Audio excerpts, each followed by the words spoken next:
Hello दोस्तों, welcome to my YouTube channel UPC मेरी मंजिल। तो आज हम लोग सेवन्थ क्लास की ज्योग्राफी का थर्ड चैप्टर पढ़ेंगे, ठीक है। और इसमें क्या है, प्रकृति, वनस्पति एवं वन्य प्राणी। अब तक हम लोगों ने क्या क्या देख लिया है। पहला हम लोगों ने देख लिया है स्थल मंडल, ठीक है। उसके बाद हम लोगों ने देख लिया वायुमंडल, ठीक है। फिर जलमंडल। तो आप लोगों को हमने पहले ही बता दिया था कि स्थलमंडल, वायुमंडल, जैवमंडल मिलके जलमंडल मिलके बनते हैं जैवमंडल। क्या बनता है? जैवमंडल, ठीक है। तो ये लगभग जैवमंडली है जिसमें वनस्पति के बारे में हम जानेंगे, ठीक है। कहाँ पे कैसी वनस्पतियाँ मिलती हैं और वनस्पतियाँ मुख्यतः टेम्परेचर और इन्वायरमेंट पे डिपेंड करती है, कहाँ पे कैसा तापमान है और कहाँ पे कैसा मौसम है, ठीक है। तो चलिए हम शुरू करते हैं। तो ये ऊपर कहानियाँ हैं, जहाँ से इंपॉर्टेंट चीज़ें हैं हम बस वहीं से पढ़ाएंगे, ठीक है। तो हमें वो काफ़ी बार पढ़ चुके हैं, इसलिए हमें पता है कहाँ इंपॉर्टेंट है कहाँ नहीं है, ठीक है। स्थल की ऊंचाई एवं वनस्पतियों की विशेषताएं एक दूसरे से संबंधित हैं। तो क्या है? स्थल की ऊंचाइयाँ, अभी हमने बताया ना। स्थल की ऊंचाइयाँ और ऊंचाई एवं वनस्पति विशेष एक दूसरे से संबंधित है। तो आप लोगों को पता है कि जितना हम ऊपर जाते हैं उतना टेम्परेचर घटता है, ठीक है, इसलिए वो बता रहा है। ऊंचाई में परिवर्तन के साथ साथ जलवायु में परिवर्तन होता है तथा इसके कारण प्रकृति वनस्पतियों में भी बदलाव आता है, ठीक है। तो ये चीज़ें आप लोग समझते जाइए, अभी हम बता रहे हैं। वनस्पति की वृद्धि तापमान एवं नमी पर निर्भर करती है। अब वनस्पति कहाँ पे कैसी होगी, कहाँ पे कैसा पेड़ होगा, वो उसके तापमान और नमी पर निर्भर करता है। तो पर्वतों पे क्या होता है, जितने हम ऊंचाई पे जाते हैं उतना टेम्परेचर कम होता चला जाता है, ठीक है। आगे देखते हैं यहाँ पे। वनस्पति की वृद्धि तापमान एवं नमी पर निर्भर निर्भर करती है, ठीक है। इसके अलावा यह ढाल एवं मिट्टी की परत मोटाई जैसे कारकों पर भी निर्भर करती है। तो जहाँ पे जैसी मिट्टियाँ रहेंगी वहाँ पे वैसे पौधे उगेंगे, ठीक है। इन घाटियों के अंतर के कारण किसी स्थान पर प्रकृति वनस्पति सघन एवं प्रकृति वनस्पतियों में भी परिवर्तन होता है, ठीक है। कहीं पे सघन होगा, कहीं पे विरल विरल होगा, मतलब दूर दूर होगा, ठीक है। आमतौर पर प्रकृति वनस्पतियों में निम्न 3 मुख्य श्रेणियों में वर्गीकृत किया गया है, ठीक है। पहला है वन, ठीक है। तो वन के बारे में देख लेते हैं। जो वृक्षों के लिए उपयुक्त तापमान एवं संपूर्ण वर्षा वाले क्षेत्रों में उगते हैं, इन्हीं कारकों के आधार पर सघन एवं खुले वन का विकसित होता है, ठीक है। जहाँ पे जैसे तापमान होगा उसी हिसाब से वहाँ पे वन होंगे, ठीक है। आप लोग बस सुनते जाइए, जहाँ पे इंपॉर्टेंट होगा हम बता देंगे, ठीक है। घास स्थल जो मध्यम वर्षा वाले क्षेत्रों में विकसित होता है। तो ये चीज़ें नोट कर लीजिएगा कि घास स्थल मध्यम वर्षा वाले क्षेत्र में लगभग 120 सेंटीमीटर से कम वर्षा जहाँ होती है और 70 सेंटीमीटर से ऊपर, ठीक है। अब कांटेदार झाड़ियाँ कहाँ होती हैं? कांटेदार झाड़ियाँ केवल शुष्क क्षेत्रों में पैदा होती हैं जहाँ पे 70 सेंटीमीटर से कम बारिश होती है, ठीक है। चलिए आगे देखते हैं।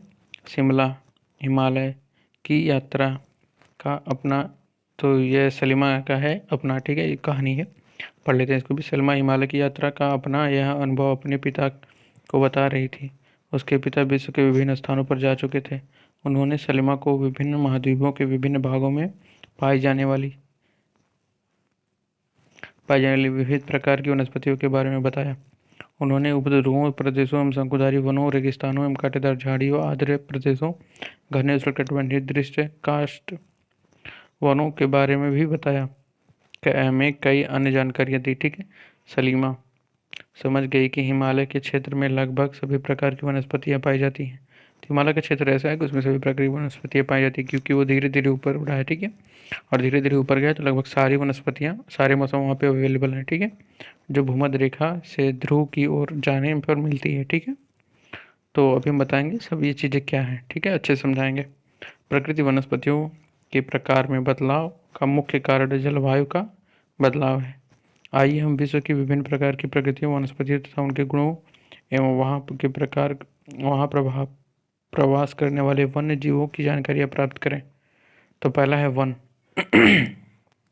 वन वन में क्या है? उष्णकटिबंधीय सदाबहार वन, ठीक है। तो देखते हैं उष्णकटिबंधीय सदाबहार वन किसे कहते हैं। तो पहले मैं बता दूं, ये हमारी पृथ्वी है, ठीक है। ये उत्तरी ध्रुव है, ये दक्षिणी ध्रुव है, ये विषुववृत्त है, ये कर्क रेखा है, ये मकर रेखा है, ठीक है। तो इसके बीच के जो वन होते हैं, इसके और इसके बीच के जो वन होते हैं, ठीक है, इन दोनों के बीच के वन को उष्णकटिबंधीय सदाबहार वन कहते हैं, ठीक है। क्योंकि ये उष्णकटिबंधीय क्षेत्र है और सबसे ज़्यादा ये सदाबहार वन इसी क्षेत्र में मिलता है, ये विषुववृत्त के इतने भागों में, ठीक है। थोड़ा हम क्लीन कर देते हैं इसको, अच्छे से बता रहे हैं आपको। तो ये हो गया विषुववृत्त, और ये होगी कर्क रेखा, और ये होगी मकर रेखा, ठीक है। तो ये जितनी दूर में ये क्षेत्र हो रहा है, ये वाला जो क्षेत्र बन रहा है, ये वाला क्षेत्र, ठीक है, इसी बीच में सदाबहार वन अधिक मिलते हैं, ठीक है। और क्यों मिलते हैं अभी हम बता रहे हैं आप लोगों को। क्योंकि यहाँ पे सूर्य की किरणें वर्ष भर बहुत ज़्यादा पड़ती हैं, जिसकी वजह पे यहाँ पे वर्षा भी अत्यधिक होती है और गर्मी भी अत्यधिक होती है, जिसकी वजह से यहाँ पे उष्णकटिबंधीय वन मिलते हैं, ठीक है। अब देखते हैं, इन वनों को उष्णकटिबंधीय वर्षा वन कहते हैं। क्यों कहते हैं? क्योंकि यहाँ पे डेली वर्षा होती है। ये घने वन भूमध्य रेखा के उष्णकटिबंधीय के आसपास पाए जाते हैं। हमने बताया ना, भूमध्य रेखा के आसपास मिलता है। ये क्षेत्र गर्म होते हैं एवं पूरे वर्ष यहाँ अत्यधिक वर्षा होती रहती है। डेली वर्षा होती है 2 बजे के बाद, ठीक है।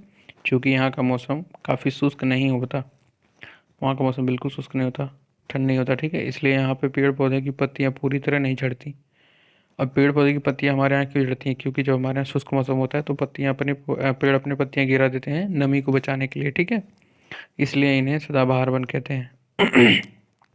क्योंकि यहाँ पौधे अपने अलग अलग महीनों में अपने पत्तियाँ गिराते हैं, तो सारे पौधे एक साथ पत्तियाँ नहीं गिराते, ठीक है। तो इसलिए इन्हें सदाबहार वन कहते हैं। काफ़ी घने वृक्ष की मोटी वितान के कारण दिन के समय, क्या लिखा हुआ है, काफ़ी घने वृक्षों की मोटी वितान के कारण दिन के समय भी सूर्य का प्रकाश वनों के अंदर तक नहीं पहुंच जाता। क्यों नहीं पहुंचता? क्योंकि वहाँ इतनी ज़्यादा घन वृक्ष हैं और उनकी इतनी सारी पत्तियां हैं कि सूर्य के प्रकाश की किरणें जमीन पर पहुंचती नहीं है, ठीक है। आमतौर पर यहाँ दृढ़ काष्ठ वृक्ष मतलब बहुत भारी, जैसे रोडरूज, अबनूस, महोगनी महोगनी, ठीक है, आदि। और ये चीज़ें नाम आप नोट कर लीजिएगा। कभी कभी एग्जाम में पूछ देता है ऐसा ऑप्शन दे के, 3-4 पौधों का नाम दे देगा, 1 2 3 4 करके ऐसे, और उसमें पूछ देगा कि इसमें से कितने पेड़ सदाबहार वन से मिलते हैं। तो ये नाम आप याद कर लीजिएगा, ठीक है। रोडूज, आबनूस और महोगनी। तो जैसे ही आपको ये चीज़ें दिखे वहाँ आप समझ जाइएगा कि यहाँ पे सदाबहार वन है, ठीक है। ये पौधे बस वहीं मिलते हैं सदाबहार वन में, ठीक है। तो ये कुछ इंपॉर्टेंट है, देख लेते हैं। ब्राज़ील के उष्णकटिबंधीय सदाबहार वन इतने विशाल हैं कि ये वृक्षों के फेफड़ों ये पृथ्वी के फेफड़े की तरह प्रतीत करते हैं। क्योंकि ये पृथ्वी का फेफड़ा इसलिए क्योंकि बहुत ज़्यादा ऑक्सीजन हमें, लगभग पृथ्वी का सबसे ज़्यादा ऑक्सीजन ना, 40% ऑक्सीजन सदाबहार वन से ही मिलता है, ठीक है। ये देख लेते हैं। एनाकोंडा विश्व का सबसे बड़ा सांप उष्णकटिबंधीय पर्वत वर्षा वनों में पाया जाता है। यह मगर जैसे बड़े जानवर को भी मार खा सकता है, ठीक है। तो आप लोग जानते हैं एनाकोंडा, मूवी तो देखे ही होंगे आप लोग एनाकोंडा की। अब देखते हैं उष्णकटिबंधीय पर्वतीय वन। पर्वतों में भी उष्णकटिबंधीय वन होता है, क्योंकि पर्वत अत्यधिक ऊंचाई पर होने की वजह से वहाँ पे बादल डेली डेली टकराते हैं, ठीक है। और डेली टकराने की वजह से वहाँ पे डेली वर्षा होती है, इसलिए वहाँ पे भी उष्णकटिबंधीय वन होते हैं, पाए जाते हैं, ठीक है। आगे देखते हैं। उष्णकटिबंधीय पर्वतीय वन मानसूनी वन होते हैं, ठीक है, जो भारत के उत्तरी ऑस्ट्रेलिया एवं मध्य अमेरिका के बड़े हिस्सों में पाए जाते हैं। इन क्षेत्रों में मौसमी परिवर्तन होते रहते हैं।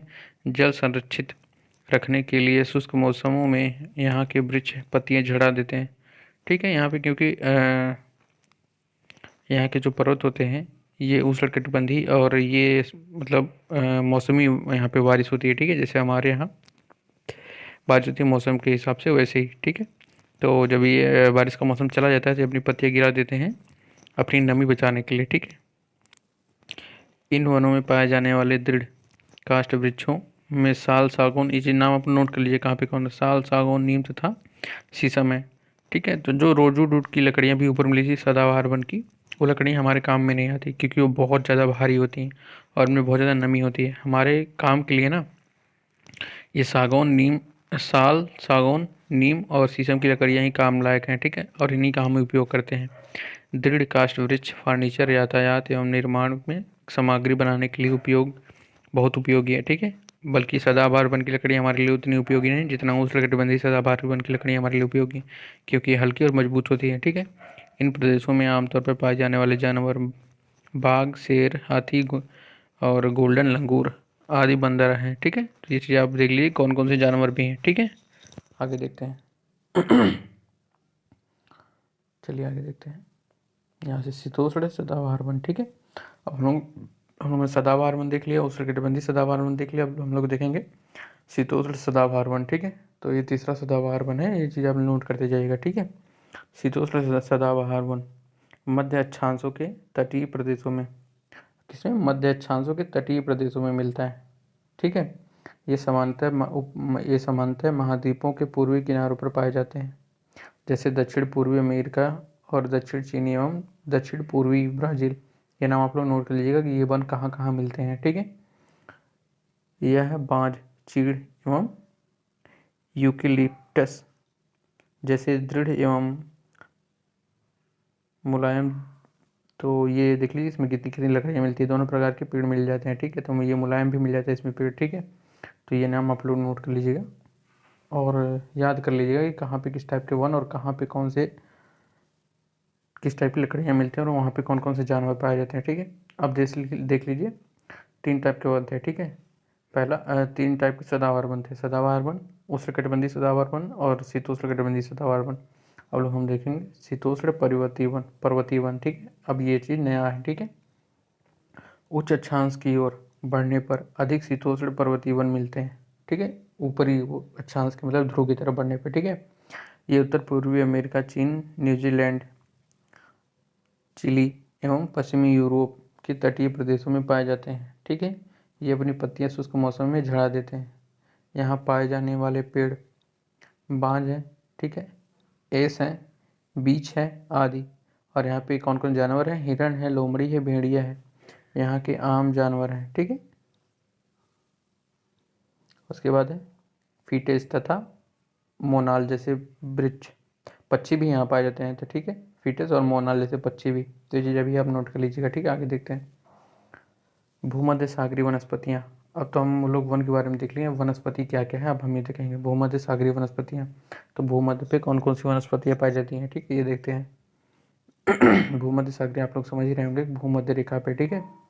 आप जान चुके हैं कि महाद्वीपों के पूर्व एवं उत्तरी पूर्वी किनारों पर अधिकांश भाग शीतोष्ण सदाबहार एवं पर्वतीय वन पेड़ों से ढका हुआ है, ठीक है। महाद्वीपों के पश्चिम एवं दक्षिण पश्चिम किनारों पर भिन्न है। आप लोग एक काम करें ना, अपने साथ जब भी आप लोग पढ़ते रहिए तो मैप लेके बैठिएगा, ठीक है। और मैप जब भी हम ये चीज़ें बोलते हैं ना, तो दक्षिण पश्चिम किनारे पर ये चीज़ आप लोग देखते रहिएगा, कहाँ पे कौन से देश है, कहाँ पे हम क्या बोल रहे हैं, किस देश के किस साइड में बोल रहे हैं। तो ये चीज़ें आप जब देखते चलेंगे ना, यहीं से मैप सीखना, मैप पढ़ने की जो हैबिट होती है यही स्ट्रांग होती है, ठीक है। और क्या करते हैं, हम ऐसे समझते जाते हैं तो हम मैप में देखते नहीं हैं, तो फिर ये चीज़ें हमें बहुत जल्दी भूल जाती है। जब हम मैप में देख लेंगे कौन चीज़ें हम कहाँ पे बता रहे हैं और तुरंत देख लेंगे ना, तो ये चीज़ें हमें कभी भूलेंगे नहीं। जब भी हम किसी चीज़ का नाम लें तो वहाँ पे वीडियो स्टॉप करके तुरंत देख लिया करिए, ठीक है। चलिए शुरू करते हैं। यहाँ भूमध्य सागरीय वनस्पतियाँ पाई जाती हैं। यह अधिकतर यूरोप, अफ्रीका एवं एशिया के भूमध्य सागर के समीप वाले प्रदेशों में पाई जाती हैं, ठीक है। आगे देखते हैं, इसलिए इसका यह नाम पड़ा। ये वनस्पतियाँ भूमध्य सागर के बाहरी प्रदेशों में संयुक्त राज्य अमेरिका के कैलिफोर्निया, दक्षिण पश्चिम अफ्रीका और दक्षिण पश्चिमी अमेरिका में दक्षिण पश्चिमी पे स्थित है एवं दक्षिण पश्चिम पे स्थित है, ठीक है। अब ये देखते हैं यहाँ पे क्या है। ऑस्ट्रेलिया में पाई जाती है, ठीक है। दक्षिण पश्चिम ऑस्ट्रेलिया में पाई जाती है, ऊपर दक्षिण पश्चिम था, ठीक है। इस प्रदेश में गर्म शुष्क एवं ग्रीष्म एवं वर्षा वाली मृदु शीत ऋतुएं होती हैं, ठीक है। इन क्षेत्रों में आमतौर पर संतरा, अंजीर, जैतून एवं अंगूर जैसे नींबू वंश सिट्रस के फल पैदा किए जाते हैं, क्योंकि लोगों ने अपनी इच्छा अनुसार कृषि करने के लिए यहाँ की प्राकृतिक वनस्पतियों को हटा दिया है। यहाँ वन्यजीव कम है, ठीक है, वहाँ पे वन्यजीव कम है। अब देखते हैं शंकुधारी वन अक्सर पर्वतों पे मिलता है, ठीक है, जो ऊपर शंकुधारी होता है। और ये शंकुधारी क्यों होता है? क्योंकि यहाँ पे टेम्परेचर बहुत ज़्यादा होता है, बहुत कम होता है। टेम्परेचर कम होने की वजह से यहाँ पे प्रकाश संश्लेषण की क्रिया बहुत कम हो पाती है, जिसकी वजह से अपने अंदर की नमी बचाने के लिए ऐसा शंकुधारी रूप ले लेते हैं पौधे, ठीक है। चलिए देखते हैं उत्तरी गोलार्ध की उच्च अक्षांशों लगभग 50 से 70 अक्षांश, ठीक है। 50 से 70 अक्षांश मतलब ध्रुव के आसपास, ठीक है। तो ये कहाँ पे है हम बताते हैं आपको, ठीक है। में शंकुधारी वन पाए जाते हैं, ठीक है। इन्हें टाइगा भी कहते हैं। टाइगा क्यों कहते हैं? शंकुधारी वन है, ठीक है। ये वन अधिक ऊंचाई पर ये अधिक ऊंचाई पर भी पाए जाते हैं। मतलब ये हिमालय पे भी मिलते हैं, ठीक है। इन्हीं वृक्षों को सलीमा ने हिमालय में प्रचुर मात्रा में भी देखा था, ठीक है। तो इसलिए कह रहे हैं ये हिमालय भी पाए जाते हैं, मतलब ठंडे प्रदेशों में पाए जाते हैं, ठीक है। और हिमालय अत्यधिक ऊंचा है और ऊंचे होने की वजह से वहाँ पे भी मिलता है। ये लंबे नरम काष्ठ वाले सदाबहार वृक्ष हैं, सदाबहार वृक्ष होते हैं। इन वृक्षों में काष्ठ का उपयोग लुगदी बनाने के लिए किया जाता है, जो सामान्य तथा अखबारी कागज बनाने के लिए काम में आता है, ठीक है। नरम काष्ठ का उपयोग माचिस एवं पैकिंग के लिए, बॉक्स बनाने के लिए किया जाता है, ठीक है। चीड़, देवदार आदि, तो ये चीज़ें आप नोट कर लिए। चीड़, देवदार आदि इन वृक्षों के मुख्य पेड़ हैं। यहाँ सामान्यतः रजत, लोमड़ी और रजत रजत मतलब होता है श्यार, हमारे यहाँ जो होता है, ठीक है। मिंक, ध्रुवी भालू जैसे जानवर पाए जाते हैं। अब ये देखिए घास स्थल। अब तक हम लोगों ने वन के बारे में बात किया, अब हम लोग बात करेंगे घास स्थल के बारे में। कहाँ पे कैसी घास स्थल मिलता है, ठीक। तो चलिए घास स्थल के बारे में देखते हैं। उष्णकटिबंधीय घास स्थल क्या है, ठीक है। चलिए शुरू करते हैं। ये वन भूमध्य रेखा के किसी भी तरफ उगते हैं, मतलब भूमध्य रेखा पे, ठीक है। भूमध्य रेखा के बीच में, ठीक है। और भूमध्य रेखा के दोनों ओर उष्णकटिबंधीय क्षेत्र फैले हैं। यहाँ वनस्पति निम्न से मध्य वर्षा वाले क्षेत्रों में पाई जाती है, ठीक है। पैदा होती है। यह घास काफ़ी ऊंचे, लगभग 3 से 4 सेंटीमीटर की ऊंचाई तक बढ़ सकती है। अफ्रीका का सवाना घास स्थल इस प्रकार का है। सामान्य रूप से उष्णकटिबंधीय घास स्थल में हाथी, हिरण, जिराफ, तेंदुआ आदि जानवर पाए जाते हैं, ठीक है। तो कौन कौन से जानवर पाए जाते हैं? हाथी, जिराफ और जेब्रा, हिरण और तेंदुआ, ठीक है। तो सॉरी, हमारे गले में थोड़ी खराश है, ठीक है। आगे देखते हैं। घास स्थल हो गया। अब शीतोष्ण घास स्थल, ठीक है। तो आप नोट कर लीजिए कहाँ पे कौन कौन से घास स्थल हैं, ठीक है। ये अक्सर क्वेश्चन हमारे प्री एग्जाम में पूछ लेता है, ठीक है। और क्यों होते हैं अभी हम बताएंगे सारी चीज़ें अच्छे से। लास्ट में आप वीडियो में देखिएगा, वहाँ पे हम समझाएंगे, ठीक है। ये मध्य अक्षांश क्षेत्रों और उपमहाद्वीपों के भीतर भागों में पाए जाते हैं, ठीक है। यहाँ घास के आमतौर पर छोटी छोटी एवं पौष्टिक होती हैं। यहाँ पे घास छोटी छोटी एवं पौष्टिक होती है। शीतोष्ण प्रदेशों में सामान्यतः जंगली भैंसा, बाइसन, एटीलोप आदि पाए जाते हैं। ये कौन कौन से जानवर हैं हमें भी नहीं पता, नाम पता है। कटीली झाड़ियाँ, अब कटीली झाड़ियाँ क्या होती हैं और ये कहाँ पे पाई जाती हैं, ठीक है। कटीली झाड़ियाँ नाम से ही लगता है जहाँ पे बारिश बहुत कम होती है, ठीक है। शुष्क रेगिस्तान जैसे प्रदेशों में पाई जाती है। उष्णकटिबंधीय रेगिस्तान महाद्वीपों में पश्चिम किनारों पर पाए जाते हैं। तीव्र गर्मी एवं बहुत कम वर्षा के कारण यहाँ पे वनस्पतियाँ कम पाई जाती हैं, ठीक है। विश्व के मानचित्र में रेगिस्तान प्रदेशों में चिन्हित करिए। अब आप लोग थॉर खोज लीजिए, ठीक है। और जितने भी आप लोग रेगिस्तान जानते हैं वो आप मैप में देख लीजिएगा, ठीक है। क्या आप भारत के बड़े रेगिस्तान का नाम बता सकते हैं? रेगिस्तान में कुछ जानवरों के नाम बताइए जिन्हें आप पहले जान चुके हैं। तो ऊँट के बारे में तो आप जानते ही हैं। यदि आप ध्रुवीय प्रदेशों में जाएंगे तो वहाँ स्थान आपको अत्यधिक ठंडा मिलेगा। यह बहुत ही सीमित प्रकृति वनस्पति मिलती है, ठीक है। यहाँ केवल काई, लाइकेन एवं छोटी झाड़ियाँ मिलेंगी, ठीक है। ये काल्पनिक ग्रीष्म ऋतु के दौरान विकसित होता है। इसे टुंड्रा प्रकार की वनस्पतियाँ भी कहते हैं। तो जब ग्रीष्म ऋतु हमारे यहाँ मतलब होती है, बहुत तगड़ी ग्रीष्म ऋतु होती है, तब वहाँ पे कुछ वनस्पतियाँ उग जाती हैं, वरना वहाँ पे बिल्कुल भी वनस्पतियाँ नहीं उगती। रेगिस्तान की तरह होता है, ठीक है, जहाँ पे बर्फ़ पड़ती है। ये वनस्पतियाँ यूरोप, एशिया एवं उत्तरी अमेरिका के ध्रुवीय प्रदेशों में पाई जाती हैं। यहाँ के जानवरों के शरीर में फार एवं मोटी चमड़ी होती है ताकि ठंड उन्हें ना लगे, ठीक है, जो उन्हें ठंडी जलवायु से सुरक्षा करती है। यहाँ पे पाए जाने वाले कुछ जानवर सील, वालरस, कस्तूरी बैल, ध्रुवी भालू और बर्फीली लोमड़ी मिलती है, ठीक है। हमारा गले में इतनी खराश क्यों हो जाती है यार? किसी को कोई दवा है तो कमेंट करके बताओ यार, ठीक है। देखते हैं आगे। सलीमा के पिता ने, ये तो कहानी, उसे घने वनों के चित्र दिखाए और कुछ चित्रों में सलीमा ने देखा कि लोग वृक्षों को काटकर वनों को साफ कर रहे हैं। उसे पिता ने बताया कि स्थानीय लोग कृषि एवं आवास के लिए के लिए स्थान चाहते हैं, ठीक है, इसलिए उन्हें वनों को साफ कर दिया। सलीमा सोचने लगी कि अगर वन साफ कर दिए जाएंगे तो वन्य जीव कहाँ जाएंगे? क्या वह पुनः वहीं वैसे ही बन पाएंगे? अगर तो ये कहानी है, इसमें कुछ भी नहीं है, आगे देखते हैं। तो ये चैप्टर समाप्त हो गया। आप लोगों को हम कुछ चीज़ें बताएंगे, ठीक है, आप लोग बस ध्यान से समझिएगा कि क्या है। तो ये मान लीजिए हमारी पृथ्वी है, ठीक है। अब कहाँ पे कौन वन पड़ते हैं हम अच्छे से एकदम बिल्कुल समझाएंगे, आप लोग बस ध्यान से सुनिएगा। ये उत्तरी ध्रुव है, ये दक्षिणी ध्रुव है, ये विषुववृत्त है, ठीक है। ये है कर्क रेखा और ये है मकर रेखा, ठीक है। और ये है उष्णकटिबंधीय क्षेत्र। क्या है? उष्णकटिबंधीय क्षेत्र, ठीक है। और ये है भूमध्य रेखा के लगभग 10 सेंटीमीटर से लेके 10 सेंटीमीटर उत्तर और 10 सेंटीमीटर दक्षिण, ठीक है। इन भागों में बारिश सबसे ज़्यादा होती है, ठीक है। यहाँ पे बारिश लगभग 200 सेंटीमीटर डेली होती है, 200 से 250 सेंटीमीटर। और यहाँ पे सूर्य की प्रकाश की किरणें बहुत ज़्यादा, मतलब पूरे साल बराबर पड़ती रहती हैं, ठीक है। जिसकी वजह से इसमें सुबह से लेकर 2 बजे तक वाष्पीकरण होता है और 2 बजे से शाम तक बारिश होती है, ठीक है। जिसके यहाँ पे सदाबहार वन मिलते हैं, ठीक है। अब ये तो हो गया। अब इन क्षेत्रों का देखते हैं, ठीक है। इन क्षेत्रों में क्या है कि यहाँ पे उष्णकटिबंधीय क्षेत्र है, ठीक है। तो यहाँ पे हमें उष्णकटिबंधीय पौधे मिल जाएंगे, उष्णकटिबंधीय सदाबहार वन मिल जाएंगे जो मानसूनी होते हैं, जैसे हमारे यहाँ वन, ठीक है।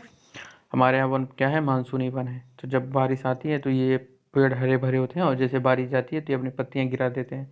और ये पत्तियाँ गिराते क्यों हैं? अपनी नमी बचाने के लिए, ठीक है। तो ये वन आप लोगों ने समझ लिया। अब इसके बाद यहाँ देखते हैं, यहाँ पे क्या है? यहाँ पे मिलती हैं हमें घासें और शंकुधारी वन, ठीक है। पहले तो यहाँ पे देख लीजिए, पर्वतों बता देंगे, जितनी पर्वतों पे ऊंचाई जाएंगे ऊपर जाएंगे उतना ही ठंड पड़ता है। और ठंड जहाँ पे पड़ेगा वहाँ पे शंकुधारी वन मिलेगा, ठीक है। चलिए अब इसमें देख लेते हैं, इस क्षेत्रों में क्या है कि घासें मिल जाएंगी हमको, ठीक है। क्योंकि यहाँ पे तापमान भी मध्य रहता है और बारिश भी मध्य होती है, ठीक है। तो यहाँ पे हमें घास मिल जाएंगे, ठीक है, घास के मैदान मिल जाएंगे। उसके बाद इधर इसके इधर इधर हमें वन नहीं मिलते, झाड़ियाँ मिलती हैं, जिसे हम बर्फीली झाड़ियाँ कहते हैं। और ये झाड़ियाँ कब होती हैं? जब ग्रीष्मकाल आता है इन प्रदेशों में, तब वहाँ पे झाड़ियाँ, जब बर्फ पिघल जाती है तो थोड़ी बहुत झाड़ियाँ उग जाती है, वरना झाड़ियाँ उगती नहीं है वहाँ पे। और यहाँ पे शंकुधारी वन मिलते हैं, क्योंकि यहाँ पे अत्यधिक ठंड होने की वजह से यहाँ पे बर्फ़ पड़ती रहती है। और ये अपने अंदर की नमी और अपने अंदर की ऊर्जा को बचाने के लिए अपने आप को शंकुधारी की तरह बना लेते हैं, ताकि बर्फ़ पड़े तो नीचे गिर जाए, ठीक है। चलिए आप लोगों को आई होप अच्छे से समझ में आ गया होगा। और जिनको अगर ये चीज़ समझ में नहीं हो तो कमेंट करें, हम उनको बता देंगे अच्छे तरीके से, ठीक है। और हम जल्द ही मैप पढ़ाने वाले हैं, तो आप लोग हमारे साथ बने रहिएगा, हम जल्द ही मैप पढ़ाएंगे, ठीक। धन्यवाद। अगर ये वीडियो आपको पसंद आए तो प्लीज़ लाइक शेयर सब्सक्राइब करें। और ये हम सीरीज़ पूरे 12 तक लेके जाएंगे, ठीक है। 6 से हमने स्टार्ट किया है, 12 तक लेके जाएंगे, कंप्लीट कराएंगे। चलिए धन्यवाद।